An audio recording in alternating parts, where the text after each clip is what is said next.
आरक्षणाचे मुद्दे अतिशय जीवघेणे व्हायला लागलेले आहेत. लोकांना तो आपला हक्क वाटायला लागलाय, किंबहुना अभ्युदयाचा एकमेव मार्ग त्यांना तो वाटायला लागलेला आहे. हे फार मोठं अपयश आहे असं मला वाटतं. या देशातला जीएसटी चुकीचा आहे.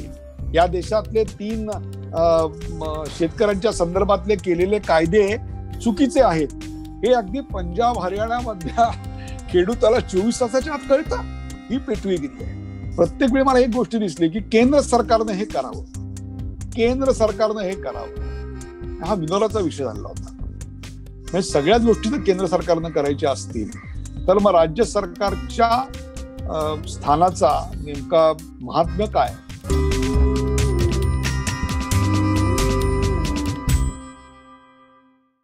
नमस्कार, मी विनायक पाचलक आणि थिंक बँकच्या बिहाइंड द सीन्स मध्ये तुम्हा सगळ्यांचं मनापासून स्वागत. आज माझ्याबरोबर आहेत डॉक्टर उदय निरगुडकर सर. सरांचा गेला एपिसोड भारत 875 या सिरीज मधला तुम्ही सगळ्यांनी पाहिला असेल. नसेल तर त्याची लिंक मी डिस्क्रिप्शन मध्ये दिली आहे. पण सर या निमित्तानं पहिल्यांदाच थिंक बँकच्या प्लॅटफॉर्मवर आलेत, तर अर्थातच बाकी सर्व विषयांवर, करंट अफेअर्स वरती त्यांच्याशी मी बोलणार आहे आणि त्यासाठीचाच आजचा एपिसोड आहे.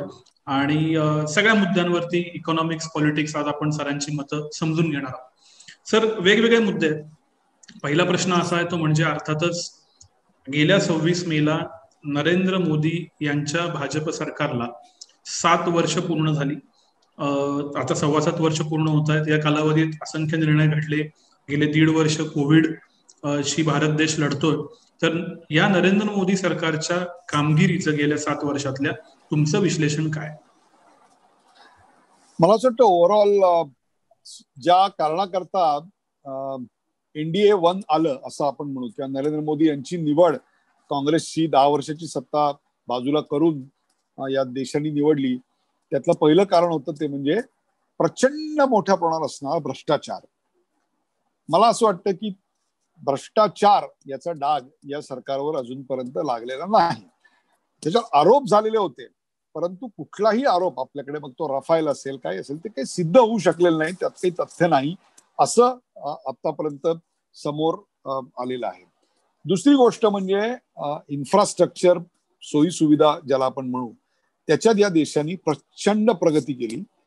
त्याचा गती ती तर विलक्षण मोहक आहेच, परंतु देशाच्या कानाकोपऱ्यामध्ये म्हणजे जोजिला पास पासून ते खाली कन्याकुमारी सागरमालापर्यंत हा सगळा भारत देश रस्ते, वीज, पाणी याकरता खूप कटिबद्ध असल्याचं मला दिसतंय. त्याच्यात खूप चांगल्या डेव्हलपमेंट्स आहेत. अर्थात अनेक ठिकाणी देर आर ब्लॅक स्पॉट्स. तिथे काही प्रोजेक्ट डिले होत आहेत, काही ठिकाणी त्याच्या दर्जाविषयी शंका निर्माण केल्या जात आहेत. These are all teething troubles आहेत असं मी म्हणतो. इंटेन्शन वाईज या सरकारचं इन्फ्रास्ट्रक्चरच्या बाबतीत काही झोल करावा, काही फसवाफसवी करावी अशी मला काही दिसत नाही. तिसरी गोष्ट म्हणजे ज्याला आपण त्रिमूर्ती याचा उल्लेख या सरकारमध्ये आलेला असताना केलेला होता. म्हणजे ते डायरेक्ट ट्रान्सफर टू तुमचं बँकेमध्ये अकाउंट असणं आणि सगळे डायरेक्ट ट्रान्सफरवर येणं, याच्यात एक प्रकारची आता सुसूत्रता तर आलेलीच आहे, पण एक स्थिरता आलेली आहे. म्हणजे आता हे रुजलंय. आता यापुढचं भारतीय जनता पक्षाचंच पुढचं सरकार असेल किंवा काही असेल, त्यांना आता ह्याच मार्गाने जावं लागणार आहे. त्याच्यात काही बदल होईल असं मला वाटत नाही. तिसरं म्हणजे प्रायव्हेटायझेशन, लिबरलायझेशन आणि ग्लोबलायझेशन याची सुरुवात जी आपल्याकडे 90च्या दशकातल्या पहिल्या बजेटनं झालेली होती, मला असं वाटतं त्याच्यातनं जो भारत निर्माण झाला, त्यातनं संधी निर्माण झाल्या, काही आव्हानं निर्माण झाली, ती पेलायची क्षमता असलेली जी एक तुमची रचना असावी लागते, ती रचना या सरकारने निश्चित 7 वर्षात निर्माण केली. नवीन एज्युकेशन पॉलिसी असेल, गावापर्यंत पक्के सडक पोहोचवणं असेल, किंवा इंटरनेट कनेक्टिव्हिटी असेल गावागावांपर्यंत. आज दर 5व्या गावामध्ये इन्फॉर्मेशन किऑस्क आपल्याकडे उभं राहिलेलं आहे. आज छोट्या छोट्या गावातनं मला मुलं त्यांचे स्वतःचे केलेले व्हिडिओज पाठवतात. आज जसं तुम्ही थिंक बँक चालवताय, तुम्हाला कल्पना आहे का महाराष्ट्राच्या ग्रामीण भागातनं थिंक बँकच्या दर्जाची नाही, परंतु चला त्याच मार्गावर चालणारी तुमच्यासारख्या तरुण मुलांनी चालू केलेली 450 चॅनल्स आहेत, युट्यूब चॅनल्स आहेत. हे कशाचं लक्षण आहे? त्यातली अनेक केवळ स्मॉल स्केल उद्योगाला वाहिलेली आहेत, काही आहेत ती केवळ शेतीला वाहिलेली आहेत, काही आहेत ती सोशल रिफॉर्मला, काही विनोदाला, काही अशाच टाइमपासला वाहिलेली आहेत, पण ती सातत्यानं निर्मिती करतात. मला असं वाटतं की ही क्रिएटिव्हिटी ही खूप महत्वाची आहे. खूप तरुण मुलं वेगवेगळ्या प्रकारची संशोधनं करतायत की जे मला पूर्वी दिसत नव्हतं. आज त्यांना ते करावं असं वाटतंय. माहिती तंत्रज्ञानामुळे खूप चांगल्या प्रकारे शेअरिंग होत आहे. परवा एका फार्मसी कॉलेज मधल्या मुलीनी एक तुम्हाला सांगतो असा ग्लास शोधून काढला की आपल्याकडे आता अनेक वृद्ध लोकांना, लहान मुलांना पाणी बरोबर गोळी गिळताना त्रास होतो, फोबिया असतो. तर त्याची जी कड आहे त्या कडामध्ये एक अदृश्य अशी भोक असतं. त्या भोकात ती गोळी टाका आणि तुम्ही पाणी प्या. पाण्यावर ती गोळी कधी आत जाते तुम्हाला कळत नाही. 50 रुपयाचं इनोव्हेशन होतं, पण लिटरली इनोव्हेशन. तर आपले जे व्हिज्युअली चॅलेंज बंधू भगिनी आहेत ते हातामध्ये ती काठी घेऊन चालतात, परंतु त्यात खड्डा असलेला कळतो, परंतु जर ट्रकचा मागचा भाग पुढेला असेल तर कळत नाही. तर ते कळण्याकरता एक व्हायब्रेटर ऑन होतो. एक साधी टेक्नॉलॉजी आहे, पण ती एकाने डेव्हलप केली. अशा अनेक प्रकारच्या गोष्टी मला असं वाटतं इनोव्हेशनच्या क्षेत्रात मुलं करतायत आणि ही पण एक खूप मोठी आश्वासक बाब आहे आणि याच्यावरच पुढचा सगळा प्रवास होणार आहे. ही एक तंत्रज्ञानाची एक फार मोठी बाब आहे. त्याबरोबर ज्या वाईट गोष्टी ज्या आता ज्या सतावत आहेत ते म्हणजे प्रचंड मोठ्या प्रमाणावर क्लायमेट चेंजचे चॅलेंज आहे. पर्यावरणाचा ऱ्हास आणि त्या संदर्भातली आमचा अपुरेपणा, आमची कमी तयारी असणं हे तर सोडूनच द्या, आमच्याकडे त्याच्यात धोरणच नाहीये. आमच्याकडे त्या गव्हर्नन्सच आम्ही प्रचंड मोठ्या प्रमाणात, स्वयंसेवी संस्था जर नसत्या तर करोनामध्ये काय झालं असतं मला कल्पनाच करवत नाही. आता चिपळूणला मोठा महापूर आला, स्वयंसेवी संस्था जर धावून आलेल्या असत्या तर काय केलं असतं आपण, मला कल्पनाच करवत नाही. सरकारी रिस्पॉन्स हा अजूनही, गव्हर्नन्स हा अजूनही एक चिंतेची बाब आहे. Lot need to be improved in that area. हा मला असं वाटतं आता या क्षणाला खूप मोठी बाब आहे. तिसरी गोष्ट, सामाजिक तणाव अनेक ठिकाणी खूप वाढला आहे. आरक्षणाचे मुद्दे अतिशय जीवघेणे व्हायला लागलेले आहेत. लोकांना तो आपला हक्क वाटायला लागलाय, किंबहुना अभ्युदयाचा एकमेव मार्ग त्यांना तो वाटायला लागलेला आहे. हे फार मोठं अपयश आहे असं मला वाटतं. ही एक फार मोठी आव्हानाची गोष्ट आहे आणि ती जर आपण नीट हँडल नाही केली तर खूप मोठ्या गोष्टी घडतील, खूप मोठी परिस्थिती निर्माण होईल असं एक मला आता दिसतंय. सो सामाजिक अशांतता हा एक खूप मोठा भाग जो आमच्या लोकशाहीला पण धोका आहे. परंतु तरी देखील लोकशाहीची घट्ट रुजलेली पाळमुळं, एक चांगली रोबस्ट न्यायदानाची पद्धती या देशाला तारून देईल असा विश्वास देखील मला वाटतो. सर, एक असा प्रश्न तुम्हाला विचारा असं वाटतो, कारण तुम्ही समाजात ऍक्टिव्ह असता, माध्यमात ऍक्टिव्ह असता. 2014 नंतर एक बदल झाला असं खूप लोकांशी केल्या झालेल्या चर्चेतनं जाणवतं. तो म्हणजे प्रत्येक व्यक्ती राजकीय झाला. 2014च्या आधी कित्येक तरुण असेल त्यांना माहीतच नसायचं सरकार कोण आहे, सत्तेत कोण आहे, त्याच्या अपेक्षा काय आहेत, त्यांच्याकडून नक्की आपल्याला काय त्यांचे KRAs आहेत. पण 2014 नंतर अगदी प्रत्येक चर्चेत, तुमच्या ग्रुपवरच्या, तुमच्या व्हॉट्सअपवरच्या, तुमच्या कट्ट्यावरच्या हे राजकारण चर्चेला आलं आणि राजकीय लोकांकडून डिमांड 24/7 सोशल मीडियावरनं त्यांची टँजिबल काय तुम्ही केलं. तर खूप जास्त भारतीय समाज गेल्या 7 वर्षात राजकीय झाला असं तुम्हाला वाटतं, आणि ते झाला असेल तर ते देशाच्या दृष्टीने योग्य आहे? हे बघा, तो काय आत्ताच राजकीय झालाय असं मी काही म्हणणार नाही. तो राजकीय आहे हे तुम्हाला माहिती तंत्रज्ञानामुळे आत्ता कळलं हे मी तुमच्या निदर्शनाला आणू शकतो. म्हणजे आपल्याकडे दिल्लीला जेव्हा एका आपल्या भगिनीवर दुर्दैवी बलात्कार झाला त्यावेळी समाज माध्यमातून हे प्रकरण निर्भयाचं खूप मोठ्या प्रमाणावर आपल्या समोर आलं, त्याची तीव्रता समोर आली आणि इंटरनेटच्या हाकेवर आपल्याकडे गावागावामध्ये त्याचे मोर्चे निघाले. खूप मोठ्या प्रमाणावर त्याच्या संदर्भातली निषेध आणि मतं व्यक्त झाली. संपूर्ण अण्णांचं आंदोलनच करप्शनच्या विरोधातलं हे त्याच्या पायावर होतं. मला असं वाटतं की जर आपण राजकीय दृष्ट्या जागरूक नसतो तर आणीबाणीच्या विरोधात आंदोलन झालं असतं का, मला सांगा? नसतं झालं. तेव्हा तर घराघरात टेलिफोन पण नव्हते, तेव्हा वृत्तपत्राचे खप देखील एवढे काही नव्हते. तरी देखील समाज एकत्र येत असतो. कधी कधी समाज एकत्र येण्याकरता माहिती तंत्रज्ञान हे लाभदायक ठरतं, तसंच ते धोकादायकही ठरतं. म्हणजे उदाहरणार्थ कुठल्या युरोपामधल्या एका छोट्याशा नियतकालिकामध्ये एका प्रेषिताचा काढलेलं कार्टून आणि त्याच्याकरता भारतामध्ये जिहाद अशी हाळी देऊन अल्लाह खतरे में आणि इस्लाम खतरे में असं म्हणत लाखो लोकांचे मोर्चे निघतात आणि त्याची तयारी सगळी ही समाज माध्यमातून होत असते. मग याला तुम्ही राजकीय अवेकनिंग म्हणणार का तुम्ही याला राजकीय पेटवेगिरी म्हणणार, काय म्हणणार तुम्ही या सगळ्याला? तेव्हा मला असं वाटतं की माहिती तंत्रज्ञानामुळे याच्यात भर पडली असं मी म्हणेन. राजकीय जागरूकता आमच्याकडे होती. आत्ता काय झालं असेल तर आम्ही राजकीय सत्तेला माहिती तंत्रज्ञानाच्या माध्यमातून किंवा एकत्र येण्यातून आम्ही नियंत्रित करू शकतो. आम्ही त्याला जाब विचारू शकतो. आम्ही त्याला काही बदल घडवायला भाग पाडू शकतो. हा आत्मविश्वास शेवटच्या पायरीवर असणाऱ्या माणसाला देखील आला. तो म्हणतो की मी व्हिडिओ करून टाकतो, लोड करतो, पंतप्रधानांच्या ऑफिसला कळवतो, तुझी इन्क्वायरी होऊ शकते. असं जेव्हा एखादा गरीब खेडूत शेतकरी जेव्हा एखाद्या IAS अधिकाऱ्याला सांगतो तेव्हा त्याचं मी स्वागत करतो.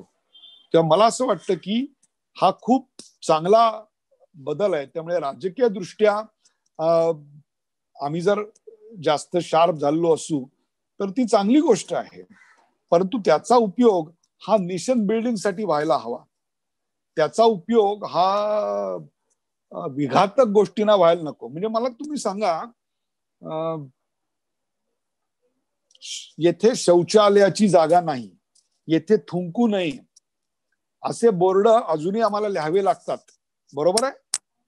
आणि या देशातला GST चुकीचा आहे. या देशातले 3 शेतकऱ्यांच्या संदर्भातले केलेले कायदे चुकीचे आहेत. हे अगदी पंजाब हरियाणामधल्या खेडूताला 24 तासाच्या आत कळतं. मग त्याला रस्त्यावर थुंकू नये हे कळत नाही का? त्याला इथे शौच आणि लघवी करू नये हे कळत नाही का? आणि त्याला कायदे चुकलेत आणि GST चुकीचे आणि GST वाईट हे कळतं? हे कसं काय? ही पेटवेगिरी आहे. ये दोहरी नीती नाही चलेगी.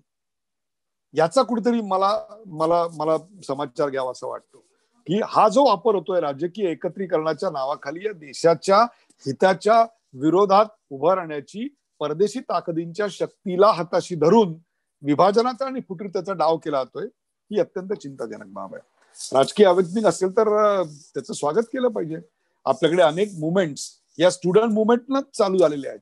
चंपारण्याचं आंदोलन शेतकऱ्यांनी चालू केलं, आणीबाणीचं आंदोलन जे आहे ते विद्यार्थ्यांपासून सुरू झालं, किंवा आरक्षणाच्या संदर्भातले जे काही लढे सुरू झाले ते विद्यार्थ्यांच्या कॅम्पसमधून सुरू झालेले आहेत. आता सुद्धा तुम्ही पाहिलं असेल तर त्या शक्तीचा गैरवापर JNU मध्ये आणि जामिया मिलिया युनिव्हर्सिटीत कसा केला गेला दिल्ली हत्यांच्या वेळी, दिल्ली सगळ्या दंगलीच्या वेळी, ते आपल्या समोर चाललंय. आणि ट्रम्प महाराज परत गेले आणि ते सगळं शांत झालं. ट्रम्प महाराज यायच्या आधी बरोबर चालू झालेलं होतं. ही सगळी रचना आपल्या समोर येते. त्यामुळे राजकीय अवेकनिंग जर वैयक्तिकरित्या झालेलं असेल तर ती खूप चांगली बाब आहे. त्याचा उपयोग देशाच्या सकारात्मकतेसाठी झाला तर त्याचं स्वागत करायला हवं. याला अनुषंगिक प्रश्न आहे की तुम्ही या सगळ्या घटनांचा उल्लेख केलात म्हणून तो विचारावा असं वाटतं. तंत्रज्ञानाचा विस्फोट झाला, नवीन नवीन सोशल मीडिया आला, 24 तासात गोष्टी कळायला लागल्या, मिनिट भरत कळायला लागल्या. तर या सगळ्यामध्ये सरकार म्हणून, मग ते कोणत्याही पक्षाचं असू दे, राज्यात देशात कुठेही, या कोलाजमध्ये कम्युनिकेट कसं करायचं इथं गोंधळ उडाला का? उदाहरणार्थ कोविडच्या बाबतीत असेल, शेतकरी आंदोलनाच्या बाबतीत असेल, इतर काही प्रश्नांच्या बाबतीत असेल, GSTच्या बाबतीत असेल, हे निर्णय घेतले जातात पण ते या समाजाला या सगळ्या इन्फॉर्मेशन ओव्हरलोड मध्ये नीट कन्व्हिन्स करण्यात कुठेतरी प्रॉब्लेम तयार होतोय. 100% तुमचं निरीक्षण अतिशय बरोबर आहे आणि मी त्याच्याशी पूर्णपणे सहमत आहे.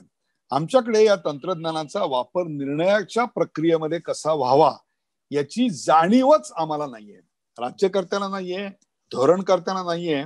आणि आपल्या हातात आलेलं हे तंत्रज्ञानाचं माध्यम आपण कसं वापरावं याची जाणीव आणि शिक्षण आणि त्याविषयीची एक प्रकारची जागृती आमच्या समाजामध्ये पण नाहीये. आणि हे सगळं माहितीच्या विस्फोटाकडे चाललेलं आहे, विध्वंसाकडे चाललेलं आहे. ते केवळ कायद्याने तुम्ही सुधारू शकाल अशी काही परिस्थिती नाही राहिलेली. तर मला असं वाटतं त्या संदर्भातली एक प्रचंड मोठी जागृती आम्हाला निर्माण करावी लागणार आहे. हे सगळं तंत्रज्ञान कशाकरता वापरायचं, हे सगळं तंत्रज्ञान सकारात्मकतेकडे कसं न्यायचं, याचा उत्पादकतेकडे वापर कसा केला गेला पाहिजे, या सगळ्याचं प्रशिक्षण आपल्याला मला असं वाटतं देण्याची खूप मोठी गरज आहे. त्यामुळे शाळांमधून इंटरनेटचा वापर हा कशासाठी कसा करायचा याचे क्लासेस घेतले गेले पाहिजेत आणि मुलांना इंटरनेटचा वापर कशा करता करू द्यायचा, त्याचं मॉनिटरिंग कसं करायचं हे आम्ही शिकवलं पाहिजे. आज किती पालक फेसबुकवर आहेत मला सांगा, फेसबुकवर कशा करतायत मला सांगा, आणि त्यांना हे सांगता येणार नाही. आज व्हॉट्सअप ग्रुपमध्ये कोणत्या प्रकारचे SMS तुम्ही फॉरवर्ड करत असता, कशा करता करत असता, ते काय त्याच्यात तुम्हाला हे आहे. इंस्टाग्रामवर तुम्ही नेमकं काय करत असता. आपल्या मुलांच्या या सगळ्या ऍक्टिव्हिटीजवर आपण लक्ष ठेवायचं असेल तर ते कशा माध्यमातून लक्ष ठेवू शकतो. याचा उपयोग शिक्षणासाठी, प्रशिक्षणासाठी, काही चांगल्या गोष्टी करण्यासाठी व्हावा असं जर आम्हाला वाटतं तर आमच्याकडे प्रशिक्षण उपलब्ध नाही. त्यामुळे मी नेहमी म्हणतो की हे इव्हॉल्व्ह होत असतं आणि त्याची मास्टरी झाली पाहिजे. माझी आई अजूनही कोणाला पैसे द्यायचे असतील तर ती नोटा 2-2दा मोजते. मला पैसे द्यायचे असतील तर माझ्या हातात पटकन पेन येतं, एक चेकबुक येतं आणि माझी मुलगी गुगल पे करते आणि ती म्हणते की मला पगार पण तसाच येऊ दे. माझा मुलगा म्हणतो पगार पण मला तसाच येऊ दे. हे वापर जे आहेत ना हे सगळे सकारात्मकतेच्या दृष्टिकोनातनं व्हायला हवेत. आपल्याकडे ते दुर्दैवाने आता अक्षम्य चुकीमुळे ते विघातक गोष्टींकडे होत आहेत आणि ती फार चिंतेची बाब आहे. सो याच सगळ्या कोला आलात आणि तुम्ही जे मुद्दे मांडले, राजकीयकरण होत जातं, या सगळ्याचा परिणाम म्हणून जो काही कोविडला एक देश म्हणून आपण सामोरे गेले 1.5 वर्ष, त्यात काही गोंधळ झाला का, किंवा कोविड हाताळणीबद्दल गेल्या 1.5 वर्षातल्या तुमचे एक इंडिपेंडंट अनालिसिस काय आहे, कारण तो मुद्दा लॉंग टर्म महत्वाचा ठरेल. प्रचंड गोंधळ झाले. व्हॉट्सअप युनिव्हर्सिटी नावाची जी गोष्ट निर्माण झाली त्याच्यामुळे प्रत्येकाला आपण डॉक्टर असं वाटू लागलं, प्रत्येकाला आपण प्रत्येक विषयातले तज्ज्ञ असं वाटू लागलं. काय होतं माहितीये, आपण जेव्हा मोबाईलवर एखादी गोष्ट आपल्या हातात घेऊन बघतो ना तेव्हा तो अतिशय वैयक्तिक पातळीवरचा वैयक्तिक एक्सपिरियन्स असतो आणि त्यात जे घडतं ते माझ्या आयुष्यातच घडतंय असं मला वाटायला लागतं. आणि मग असं वाटायला लागतं की अरे हे माझंच आहे, म्हणजे हे विनायक पाचलकच्या आयुष्यात काहीतरी घडलेलं किंवा त्यांनी काहीतरी एक्सपिरियन्स केलं टाकलंय असं मला वाटतच नाही.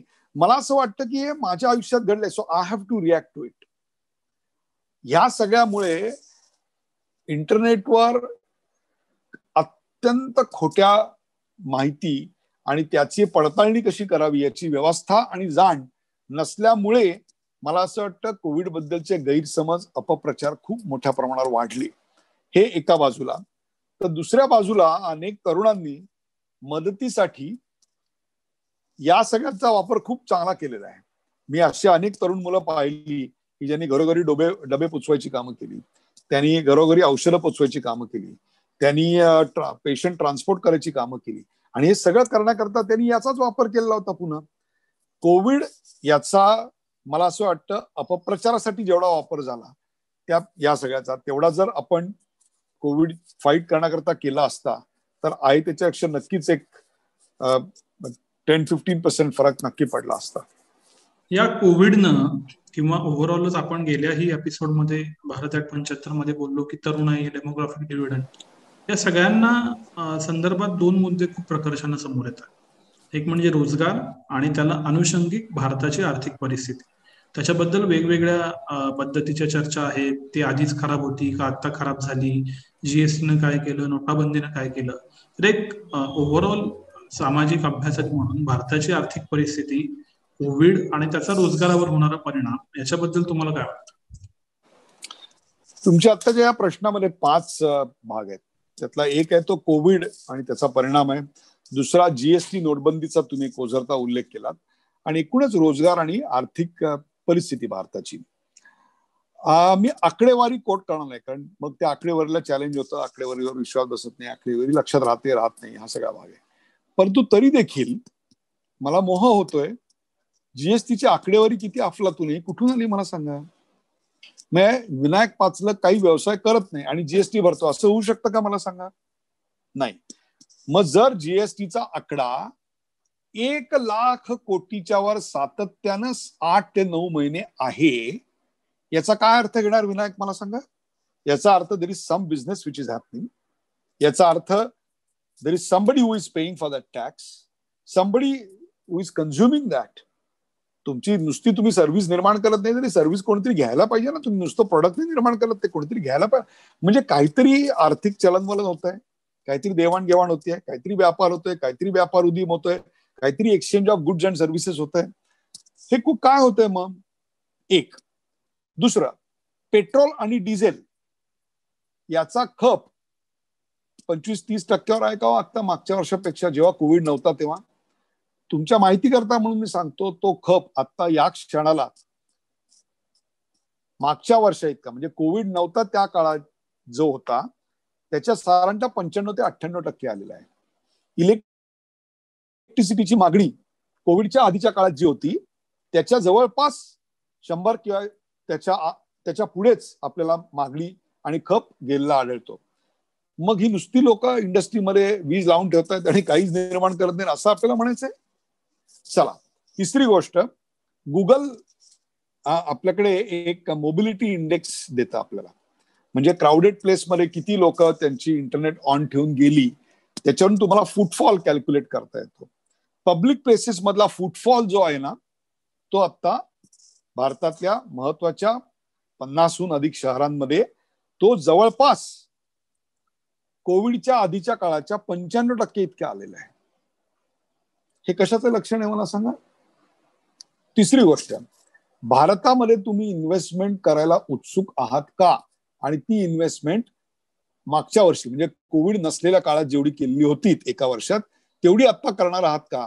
तर त्याचं मल्टीनॅशनल जवळपास 300 कंपन्यांनी उत्तर हो दिलेलं आहे. हा सर्वे माझा नाही आहे, हा सर्वे जागतिक संस्थांनी केलेला आहे.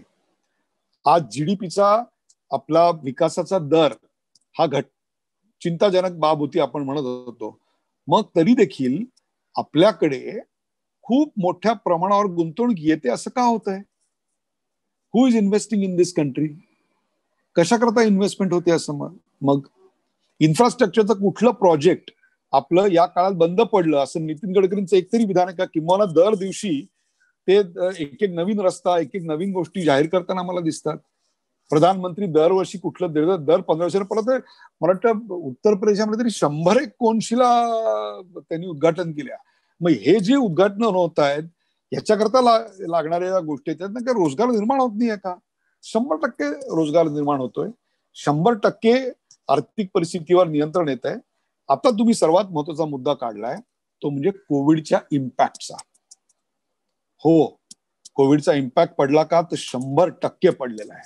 मी याचं जरा विस्तृत उत्तर देतो, कारण त्याचा संबंध आमच्या नुसत्या अर्थकारणाशी नाहीये, समाजकारणाशी नाहीये, तर ओव्हरऑल एक देश म्हणून जेव्हा आपण India at 75 looking at India at 100 हे जर तुमचा पर्स्पेक्टिव्ह या सगळ्या याच्यामध्ये आणतो, अतिशय चांगला आहे.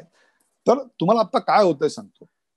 कोविडचा एक दुष्परिणाम झाला तो बॉटम ऑफ द पिरामिडमध्ये त्यांच्या आरोग्यावर खूप मोठ्या प्रमाणावर परिणाम झालेला आहे. कुपोषण वाढलं, कुपोषित बालकांची नुसती संख्या नाही वाढली, त्यांचे नवनवीन स्पॉट्स आमच्याकडे निर्माण झाले की जे यापूर्वी आलेले नव्हते. सो प्रोटीन डेफिशियन्सी समाज खूप मोठ्या प्रमाणावर आमच्याकडे वाढला. इतकी लाख लोक मेली, इतक्या लाख लोकांचे प्रोडक्टिव्ह दिवस वाया गेले. हा जसा एक प्रचंड मोठा लॉस होता, तसा हेल्थचा आणखीन एक लॉस आम्हाला जो लॉंग टर्म भोगावा लागणार आहे तो म्हणजे आमचा आरोग्यावरचा खर्च प्रचंड प्रमाणात वाढला की जो आतापर्यंत यापूर्वी असा कधीही इतका वाढलेला नव्हता. आज कोविड न झालेल्या घरामध्ये सुद्धा कोविड होऊ नये म्हणून जो खर्च झाला तो खर्च कित्येक हजारात आहे, आणि कोविड झाला तर त्याच्या बरं होण्यासाठी तो कित्येक लाखात गेलाय. तर हा एक मोठा चिंताजनक त्याचे कोविडचा काय परिणाम असेल तर हेल्थवर प्रचंड परिणाम झाला या देशाच्या, आणि त्याचे सगळे दुष्परिणाम तुम्हाला अजून 2-5 वर्षांनी जाणवतील आतमध्ये. काय ते असे उघडपणे ते काय स्लो आहे, ते असं एका दिवसात तुम्हाला दिसणार नाही. दुसरी गोष्ट, शिक्षणावर वाईट परिणाम झालेला आहे. मुलांची मानसिकता, मानसिक स्वास्थ्य, त्यांची ऊर्जा, त्यांची कल्पनाशक्ती, परस्पर संबंधातून साहचर्याचं जीवन जगण्याची वृत्ती, हे सगळं आज संपुष्टात आलेलं आहे. ह्या सगळ्याचे दुष्परिणाम त्यांच्या मानसिक भावनिक क्रियाशील वाढीवर झालेले आहेत. आता याच्यात आणखीन एक भर कशाची पडली माहितीये विनायक? ती भर पडली ती डिजिटल डिव्हाइडची. ती डिजिटल डिव्हाइडची ती उत्पादनात पडली, त्याच्याशी मी नंतर 1 मिनिटांनी बोलीनच. परंतु आम्ही एज्युकेशन विदाउट मोबाईल पोहोचवता येऊ शकतं याचा विचारच राज्यकर्त्यांनी केला नाही. उलट आम्ही मूर्खासारख्या परीक्षा नकोत, परीक्षेतून मुक्ती, आणि मग त्याचा आनंद मुलांना. आता झालं, त्या मुलांच्या नोकऱ्यांचे आणि त्यांच्या शिक्षणाचे भीषण प्रश्न निर्माण झालेले आहेत. परंतु इव्हॅल्युएशनच्या अनेक चांगल्या मेथड्स असतात की ज्याच्यातनं तुम्ही त्याच्या ज्ञानाची पातळी, काठिण्य पातळी हे सगळं तपासू शकता. याच्याकरता निर्णयाच्या प्रक्रियेमध्ये शिक्षणाची जाण असणारी माणसं हवी. आमच्याकडे हेल्थसाठी टास्क फोर्स होती संजय ओकांच्या नेतृत्वाखाली. मग तशी एज्युकेशनच्या बाबतीतली आमची टास्क फोर्स काय करत होती? त्यांनी या संदर्भातला म्हणजे एज्युकेशनचा एक प्रचंड मोठा, शालेय एज्युकेशन, टर्शरी एज्युकेशन, खूप मोठा प्रश्न. नुसतं वर्ष वाया जाणं नाही आहे इथे मित्रा. सिर्फ काल हा विषय नाही किंवा 1 वर्ष वाया गेलं माझ्या आयुष्यात, ठीक आहे, जगाचं केलं म्हणजे कोणाचंच नाही गेलं असं धरूया क्षणभर आपण, ते चुकीचं आहे. पण आम्ही त्याच्यात काय गमावलं असेल तर एक लॉंग टर्म त्याचा एक इम्पॅक्ट आमच्या सगळ्या व्यवस्थेवर झालेला आहे. आणि त्यातून 2 ते 3 वर्षामध्ये जेव्हा मनुष्यबळाच्या गुणवत्तेचा प्रश्न निर्माण होईल तेव्हा खूप मोठं प्रश्नचिन्ह, भोपळा तुम्हाला सांगतो आपल्या हाताशी येणार आहे. हा एक आहे. तिसरा डिजिटल डिवाइडचा एक मुद्दा आहे, तो म्हणजे जे IT मध्ये जॉब करणारी लोक होती ना तुझ्या माझ्यासारखी, त्यांच्या आयुष्यात काही ग्रेट फरक पडला नाही. ते ऑफिसमध्ये जायच्या ऐवजी उलट त्यांना आनंदच झाला की आपल्याला घरी बसून काम करता येत आहे. So there job went on as they were, 5-10% difference, that's okay. परंतु जे IT न करता येण्यासारखे जॉब होते, तिथून महिलांची गच्छंती, त्यांचे जॉब जाणं, त्यांचे जॉब संपुष्टातच येणं, जाणं नाही, जॉब कॅटेगरी संपुष्टात आली. आणि त्याच्यानंतर खूप मोठ्या प्रमाणावर कामगार कपात झाल्यानंतर त्या मनुष्यबळाचं काय करायचं याचा प्लॅन बी तयार नसणं. आणि मला असं वाटतं की कोविडची सर्वात काळी बाजू कुठली असेल तर ती जे जॉब्स IT न करता येत नाहीत त्याच्यात झालेली अस्थिरता, स्ट्रक्चरल चेंज इन दॅट, आणि तो हँडल करण्यामध्ये मला असं वाटतं की अधिक धोरणीपणानं पावलं उचलायची गरज आहे. GSTचे आकडे 1 लाख झालं तेव्हा मला आठवतंय GST काउन्सिलचा एक माझा मित्र आहे, त्यांनी सांगितलं की let us celebrate, we have touch 1 lakh. आणि आता तर मी बघतो की दर महिन्याला ते व्हायला लागलंय. मी त्याला दरवेळी 1 लाख झालं की SMS पाठवतो, नाउ तो अभी हर महिना किधर सेलिब्रेट करेगा. आता नाउ इट इज कॉन्स्टंट. तुम्ही लक्षात घ्या, ही फार मोठी गोष्ट आहे. आणि त्याच्यातनं एक वेगळा संदेश मला आता मिळालेला आहे. तर रोजगार, yes there is an issue. तो इश्यू रोजगार जाण्याचा नाही आहे मित्रा, तो रोजगार गेल्यानंतर त्या मनुष्यबळाचं नेमकं आम्ही काय करायचं याचा प्लॅन आमच्याकडे तयार नाही, त्याचा प्रॉब्लेम आहे मोठा. आर्थिक परिस्थिती मी पूर्णपणे विवेचन केलं की कशी आता गोष्ट सुधारते आहे.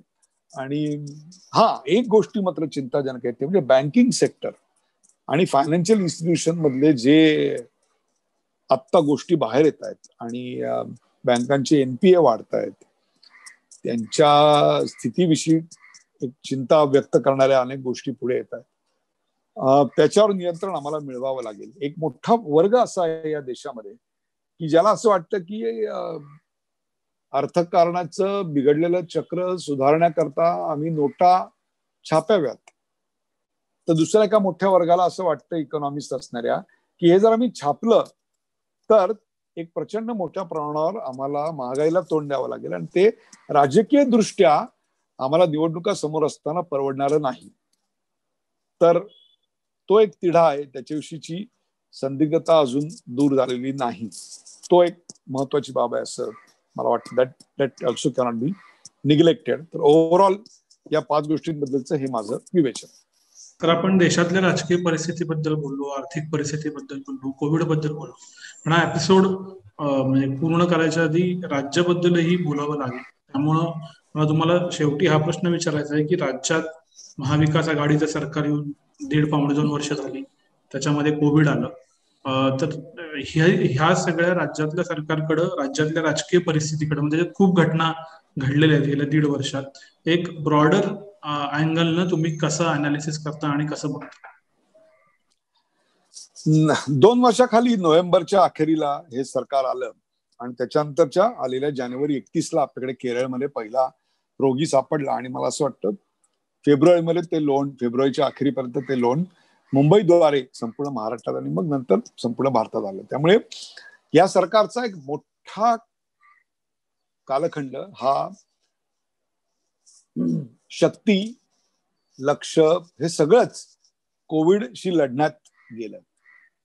आणि हे सरकार त्याच्याकरता तयार होतं का? तर त्याचं उत्तर नाही असं आहे. प्रत्येक वेळी मला एक गोष्ट दिसली की केंद्र सरकारनं हे करावं, केंद्र सरकारनं हे करावं. हा विनोदाचा विषय झाला होता.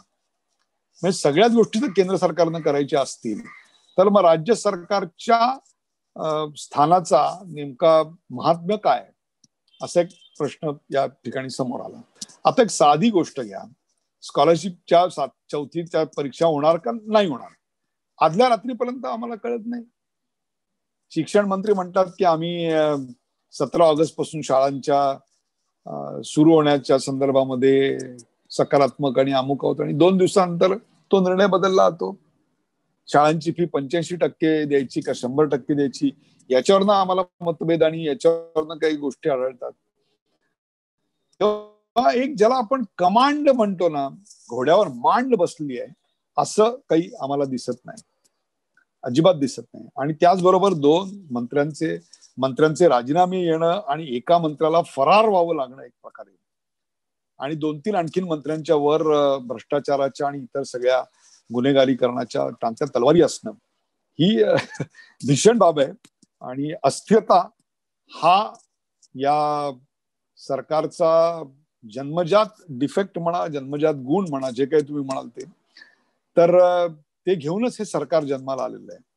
त्यामुळे याची गती ही कायम कमी असणार, विरोधाभासी असणार, एकमेकांच्या विरोधातली मतं, एकमेकांवर कुरघोडी करण्याची मतं, आणि काहीही करून हे सरकार टिकवण्याकरता केले जाणारे केविलवाणे प्रयत्न हे आपल्याकडे दिसत आहेत आणि ते चिंताजनक आहेत. परंतु या सरकारनी काही चांगले निर्णय घेतले, त्याचं स्वागत करायला हवं.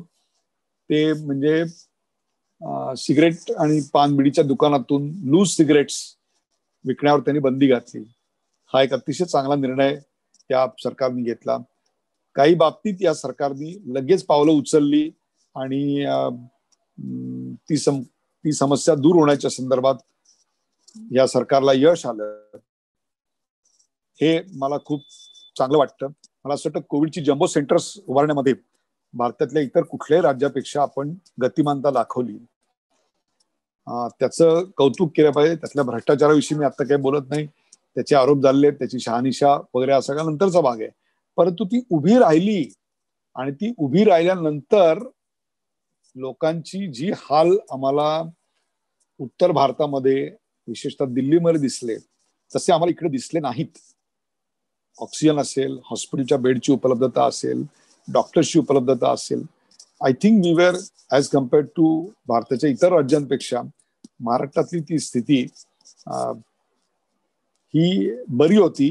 परंतु याचा अर्थ आम्ही आदर्श राज्य आतापर्यंत केलं हे म्हणणं किती धाडसाचं होईल तुम्हालाही माहिती.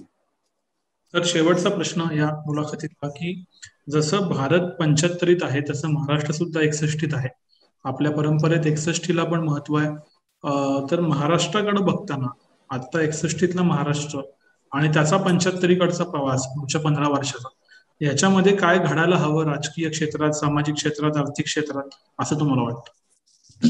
सर्वात पहिला जो मला आता मुद्दा दिसतो ना तो म्हणजे महाराष्ट्र आणि देश हे एकमेकांच्या विरोधात अनेकदा उभे राखलेले मला दिसतात. एकमेकांवर कुरघोडी करताना दिसतात, एकमेकांवर टीका टिप्पण्या दुगाण्या घालताना दिसतात. याच्यात देशाचं नुकसान तर होतच, पण त्यापेक्षा जास्त त्या प्रदेशाचं आणि महाराष्ट्राचं खूप मोठ्या प्रमाणात नुकसान होतं. ते काय वाटेल ते करून आपण टाळलं पाहिजे. हा संघर्ष केंद्र आणि राज्य हा महाराष्ट्राला मारक आहे, तसंच तो देशालाही मारक आहे. मला असं वाटतं इथे वैयक्तिक महत्वाकांक्षा आणि वैयक्तिक राजकीय वैमनस्य हे दाखवायची ही जागा आहे असं मला वाटत नाही. दुसरी अत्यंत महत्वाची बाब म्हणजे या महाराष्ट्राची आर्थिक घडी आम्हाला खूप वेगानं बदलावी लागेल. कोविडच्या काळामध्ये उद्योगधंद्यांच्या घसरणीमुळे ती जी घसरलेली सगळी घडी आहे ती विस्कळीत झालेली घडी बसवण्याकरता खूप प्रयत्न मला आत्ता अपेक्षित आहेत की ते महाराष्ट्रामध्ये व्हायला पाहिजेत. महाराष्ट्राच्या ग्रामीण भागामध्ये आरोग्याची ज्या सुविधा आहेत त्यातलं पितळ किंवा त्यातलं खरं सत्य आमच्या समोर आलं आणि कोविड पसरण्याचं आणि कोविड ग्रामीण महाराष्ट्रामध्ये अजूनही आता आपण बोलत असताना मुंबई कंटेनमेंट झोन मुक्त झाली याचं जसं कौतुक व्हायला पाहिजे तसं अनेक जिल्ह्यामध्ये आता कोविडची संख्या चिंताजनकरित्या वाढतीये आणि ती खूपच लांछनास्पद बाब आहे. तो एक मला महत्वाचा भाग वाटतो. तिसरं असं वाटतं की अजूनही आम्ही विकासाचा जो ट्रँगल आहे नाशिक पुणे मुंबई हा तोडून पुढे जाऊ शकलो नाही आणि महाविकास आघाडी सरकारमध्ये त्या संदर्भात ते प्रयत्न होत असतील तरी समोर येताना दिसत नाहीत किंवा होत असतील तर याचे परिणाम आम्हाला दिसत नाहीत. ही एक चिंतेची बाब आहे. त्याच्यानंतर करप्शन विषयी खूप मोठ्या प्रमाणात बोललं जात आहे. खूप खूप आघाड्यांवर प्रचंडरित्या करप्शन केलं जात आहे असे आरोप समोर येत आहेत. मुळात ते आरोप होणं हीच एक बाब आहे.